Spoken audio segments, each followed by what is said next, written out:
Hello everyone, I am Netrawala. मेरे प्यारे बच्चों एवं मेरे प्रिय मित्रों का इस चैनल पे तहे दिल से स्वागत है। बेटा, कई बच्चों ने मुझे बोला कि मैडम प्लीज बिजनेस स्टडी के सेकंड टर्म का जो कल एग्जाम हो रहा है उसके कुछ मोस्ट इंपॉर्टेंट एक्सपेक्टेड क्वेश्चन आप हमें बता दीजिए, उसकी कोई वीडियो बना दीजिए। तभी मैंने बेटा ये एक वीडियो मैंने बनाई है जो मुझे अपनी तरफ से एक्सपेक्टेड क्वेश्चन लगते हैं, वो मैं इस चैप्टर वाइज आपको बताने जा रही हूँ।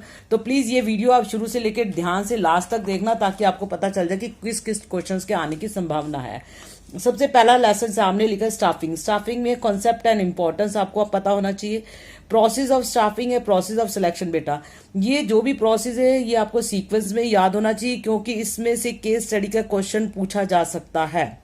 नेक्स्ट, जैसे सामने लिखा सोर्सेज ऑफ रिक्रूटमेंट में आपको internal sources and external sources पता होने चाहिए। कौन से होते हैं? इंटरनल सोर्सेज में प्रमोशन ट्रांसफर जैसे हो गया, और आपके एक्सटर्नल में एडवर्टाइजमेंट एम्प्लॉयमेंट एक्सचेंज हुआ।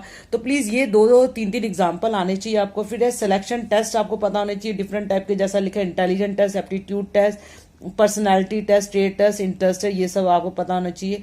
फिर ट्रेनिंग एंड डेवलपमेंट का मीनिंग, इसके इंपॉर्टेंस, और आपकी ट्रेनिंग और इसका जो है वो दो दो बेनिफिट भी पता होने चाहिए। Methods of training very very important है, on the job method and off the job method.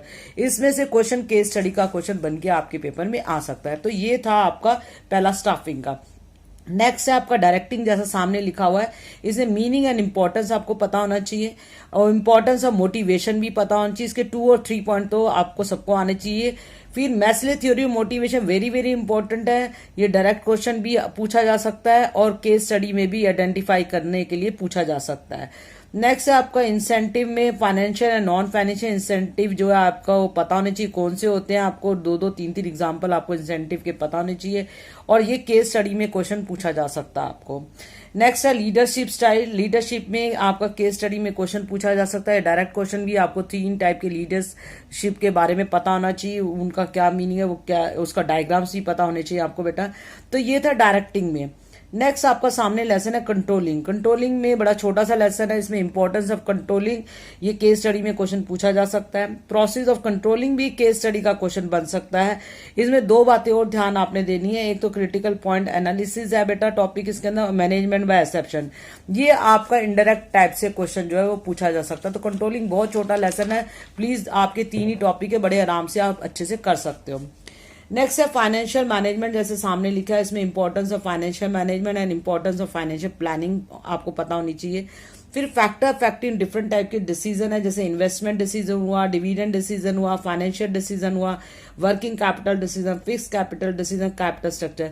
इनको फैक्टर कौन कौन से अफेक्ट करते हैं, इनमें से कोई भी डिसीजन आपके पेपर में पूछा जा सकता है। ये केस स्टडी का क्वेश्चन पूछा जा सकता है। वेरियस जो फैक्टर्स हैं उनमें से आइडेंटिफाई करो कि किसके फैक्टर्स हैं। नेक्स्ट आपका फाइनेंशियल मार्केट। फाइनेंशियल मार्केट में meaning of financial market and functions आना चाहिए आपको।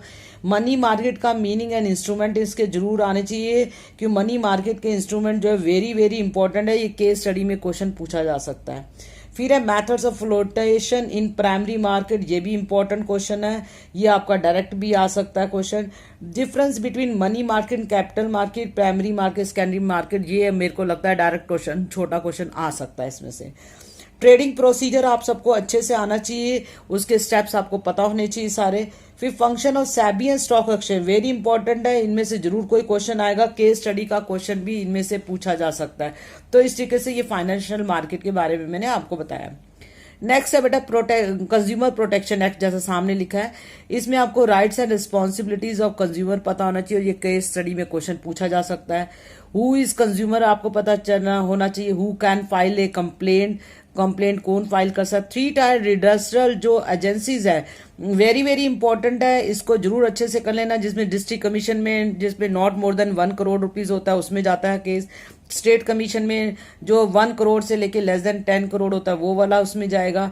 नेशनल में मोर देन 10 करोड़ का अगर होगा कोई हमारी कंप्लेंट होगी तो वो उसमें जाएगी। तो ये प्लीज आपको इसके जो अमाउंट के साथ पता होना चाहिए, केस स्टडी में क्वेश्चन बन सकता है। और आपका रिलीफ अवेलेबल टू कंज्यूमर, जो रिलीफ आपको कंज्यूमर कौन से अवेलेबल है ये क्वेश्चन आपका बन सकता है।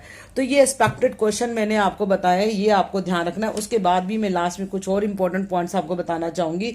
सबसे पहले तो आपको सीबीएसई का सैंपल पेपर जरूर एक बार स्टडी करना है कि उसने किस तरीके से बनाया हुआ है। आपको एक ट्रेडिंग प्रोसीजर जो है, न्यूमेरिकल क्वेश्चन है, वो भी आपको अच्छे से आना चाहिए। न्यूमेरिकली कैसे उसको करना है वो सीबीएसई के सैंपल पेपर में आप देखना, एक क्वेश्चन डला हुआ है, तो प्लीज उसको देखना कैसे किया हुआ है। बेटा कोई भी क्वेश्चन करते हो तो हाफ मार्क्स आपके हेडिंग के होते हैं और हाफ मार्क्स उसके एक्सप्लेनेशन के होते हैं। और फ्लो चार्ट आप सबका अभी बैठ के बना लो, सुबह तक के खाली फ्लो चार्ट देखिए। फ्लो चार्ट अगर आपको कोई क्वेश्चन का आंसर नहीं डिटेल में आता, फ्लो चार्ट भी बना देते हो तो एग्जामिनर को लगता है कि इसको आता है, वो उसको कुछ मार्क्स दे देता है।